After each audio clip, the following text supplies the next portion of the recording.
Hey YouTube, how's it going? Kevin Cleary here with a knife video for you, and today we have the WE Knives 620.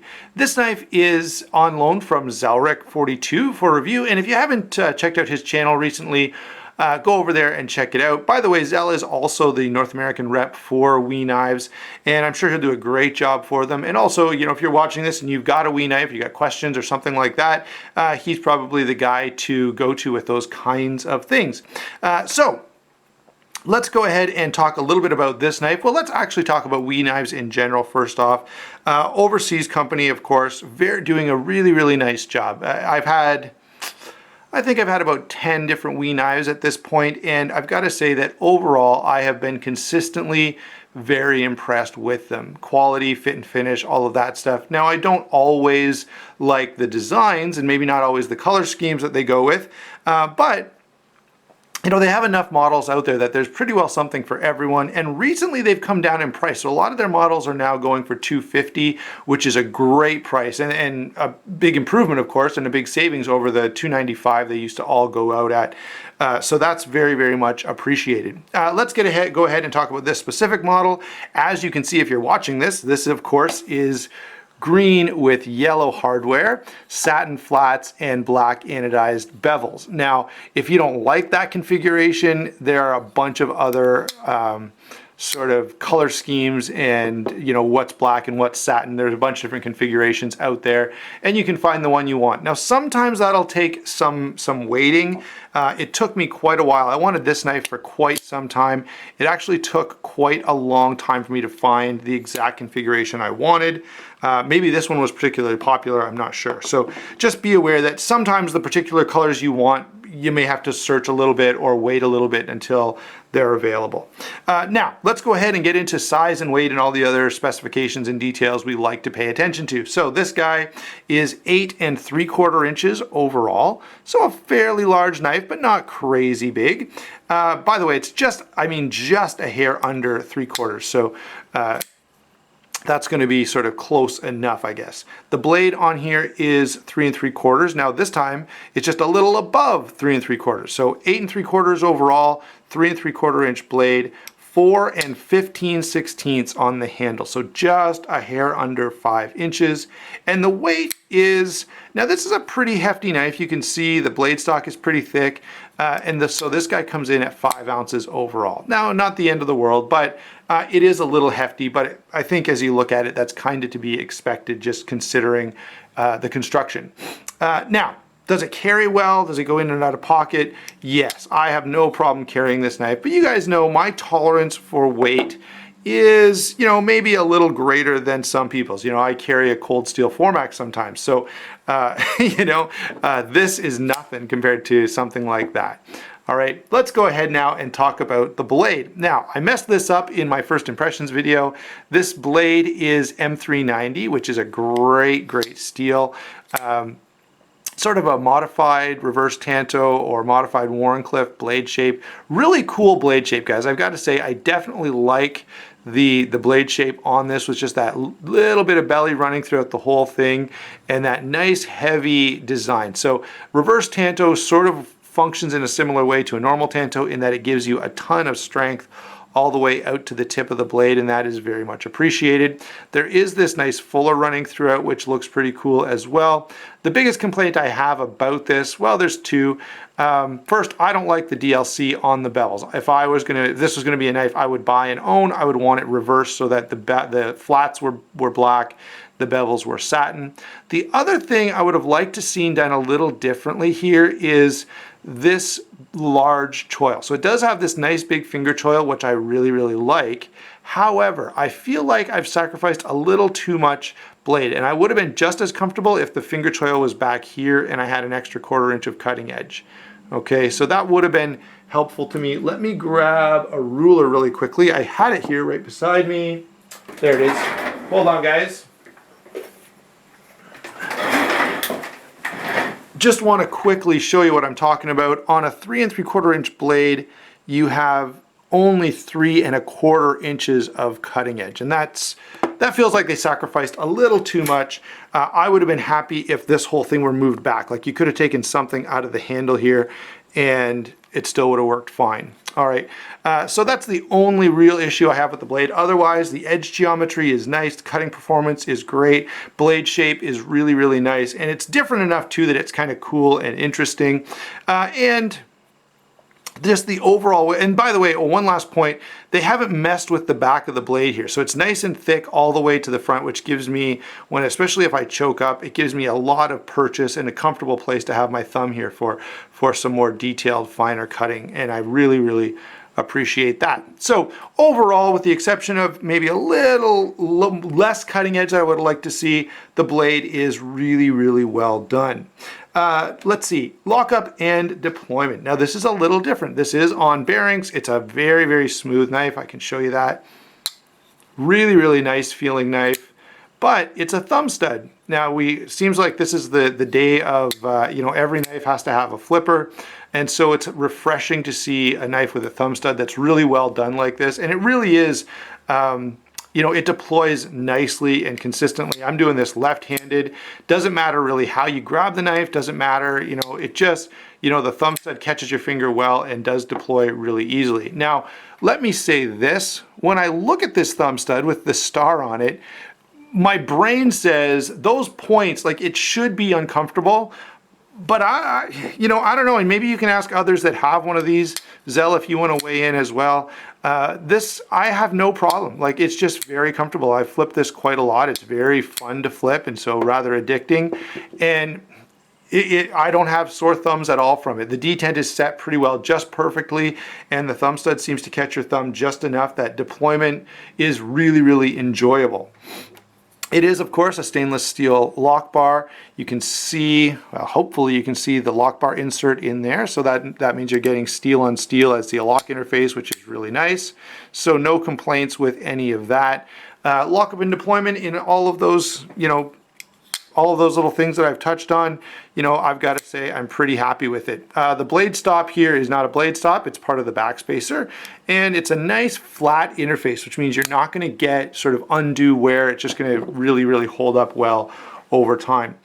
So I can't really, again, pretty well done on lockup and deployment. And guys, when I get a WE knife in hand, I'm pretty well expecting all of this at this point in time, right? You pretty well know you're going to get decent action. You're going to get, now my recent experience says you're even going to get a decent detent. It is going to be a bearing pivot. And so all of that stuff, yep, works really, really nice. Now, we're going to spend a little more time here when we talk about the handle. Obviously, the first thing that I would point out that's a bit of a negative is the fact that you've got these proprietary screws. But I'm going to kind of give them a pass because they always send you the tool. So I can't really complain that much about the screws. Let me move on to, though, the construction and some of the details. There are a few really, really interesting things going on with this knife that I want to bring to your attention. The first one is notice how they've done this cutout. So in the knife, you can see, there you go. See how you can see the blade coming past? Now, that's one of the reasons I would prefer a satin finish on this blade, is you'd be able to really see the satin showing through that little window there, which I think would look really, really cool. They've done the lock bar cutout by doing these 3 little cuts instead of 1 large cut, which I do think is interesting. Notice, we're kind of talking about details here. There's 2 more that I really want to show you. Okay, the pocket clip is really interesting. So they've got this milled out, very intricately milled out, by the way, pocket clip that works extremely well. And by doing it this way, they kind of loosen the tension a little bit. So you only have this much cross-sectional area instead of all of this being filled in. They do need 3 screws there, which ends up becoming sort of a design element. And it is kind of interesting looking. I'm not sure if I love it, but I definitely don't dislike it. Now, let me show you this. Look at how they've done this backspacer. So they've actually cut out here to put in this backspacer, and notice it goes right around and continues. They've cut out part of the backspacer, and it's actually, slotted into this handle. So really, really interesting the way that they've done that. They've also, of course, incorporated a lanyard hole there, and this is a nice way to do it because it doesn't take away from the design in any way. But I really wanted to show you the detail on the way that they put this backspacer in. It's actually cut out of the scales, and then sort of slotted in there. Really, really neatly, nicely done. Of course, the front backspacer is not quite as much going on. There's this milled groove here and one screw holding this backspacer in place. Now, continuing with noticing all these little details, take a look at the inside. It's really heavily milled out, which is something We Knives does pretty consistently, and it does make this knife carryable. You know, if this was one solid chunk of titanium, you know, we'd probably be looking at a 6 or 6.5 ounce knife, which would be, you know, then I might start complaining just a little bit about it. The other thing that I should point out on now, you know, we've seen all the construction details, and I've got to give them a lot of credit. They've done a good job with that. Now, finally, for ergonomics, and I've got to say, the ergos on this guy are very good. There are no hot spots. The only little weird thing is the way they've kind of ramped down this blade. My thumb, when I go to choke up, kind of naturally wants to land right on the corner. Okay, once I do it, I'm like, oh, I don't want my thumb there because it's uncomfortable. I move it up and everything's fine. Back here, it lands right on the jimping on the ramp at the back, which is actually not bad. It's not the best jimping I've ever seen, but it's certainly not a problem. So ergos on this guy overall are very good. I can't really complain about that either.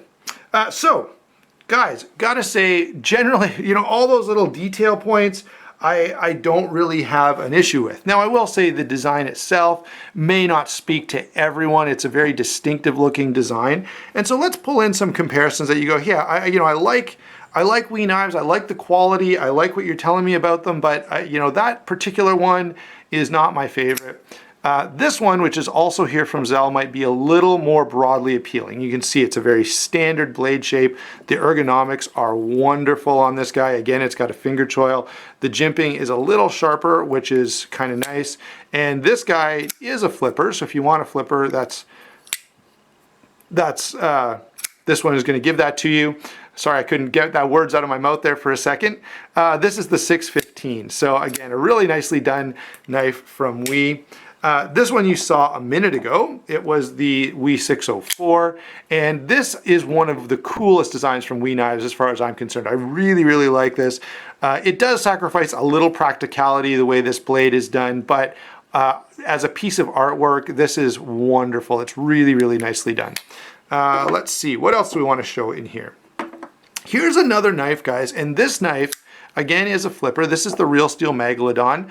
A little lighter, a little cheaper, but every bit as well made. Now, you're not getting as much intricacy. You're not getting maybe some of the details here. I do like some of the, you know, the way, for example, the lock bars cut out and stuff like that. I think this knife would be a knife, you know, if you're interested in sort of high-end overseas stuff, this would be another one to look at. Let's see. When it comes to overseas knives, the two companies I'm going to talk about most are Riyat Knives and We Knives. Now, something really cool has happened, and I really can't wait to get my hands on I have a bodega built by Riyat Knives. Now, We Knives is building the Glimpse for Todd Bag for the Steelcraft series, and I think it's going to be really cool to get my hands on the Glimpse and compare that, and I will do a special video just about that. In the meantime, though, when you're looking at high-end production Chinese stuff, Riyat Knives is phenomenal, and they are hitting a slightly higher level of quality and engineering than We Knives, but not by much. And so it'll be really interesting to see how those compare when the Glimpse and Bodega are both available. There's a Para 2 for those of you who just want everything compared to a Para 2. I'm one of those. Just a really common knife, so it gives you a good sense of size. Another really common knife, of course, would be the Rat Model 1. So there, those two are together. I said this before, this guy is going to be a standard around here because he's just so well done. This is the Steel Will cut jack. Really, really nicely done, and there that is for comparison. It's a little smaller, and of course no bearings, but it is a flipper, so if you like flippers and you go, man, Kevin, that We Knife is nice, but something a little more budget friendly would be appreciated. There you go. Finally, I've got to bring one other knife in. This, of course, is the Olemic Tactical Swift, and you know, this knife demonstrates, you know, this is a US company, similar quality, a little higher quality, okay, than this guy, and a little more interesting, a little more attention to detail. But this demonstrates the kind of money you're into to get this level of quality from a US factory. Now, even the parts here are not made in the US. They're all assembled, though, hand assembled in the US. But this guy is, you know, 400 and change. So you're talking about, you know, $200 more or so to get something similar from the US. All right, so there you go. Those are some comparisons for you. I hope there was some there that were interesting to you and helpful to you as you kind of contemplate whether you want this knife. Overall, guys, I don't think it's a big surprise. There's not much here that I'm really displeased with. Pretty well everything is nicely done. And I said, even the hardware would be maybe the only hit, but you can't even complain about that because they give you the tool. Well, you still can, and of course Nick does, but they've given you the tool for free, so it's not that bad as far as I'm concerned. Overall, guys, I think this is a really cool design.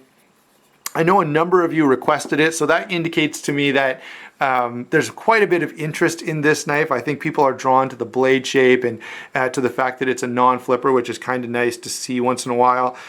Overall, really interesting knife. Tons of cool detail to take a look at, and we haven't even, I'm sure there's things I've missed. For example, the milling marks that are on the handle here giving you a little bit of texturing. I didn't discuss that, but I do really, really like when they do that. Cut out here to get at the lock. Just really, really well done overall. Good quality, good ergonomics, pretty good price point, M390 steel. I mean, this guy is a total win, and I'm gonna say highly recommended, okay? I have no issues with this knife whatsoever, with the exception of the ones I mentioned. Just a little more blade length would be appreciated. And this particular one isn't the color scheme I would go with, but that's a pretty subjective thing. Don't forget to like and subscribe, and we will talk to you soon.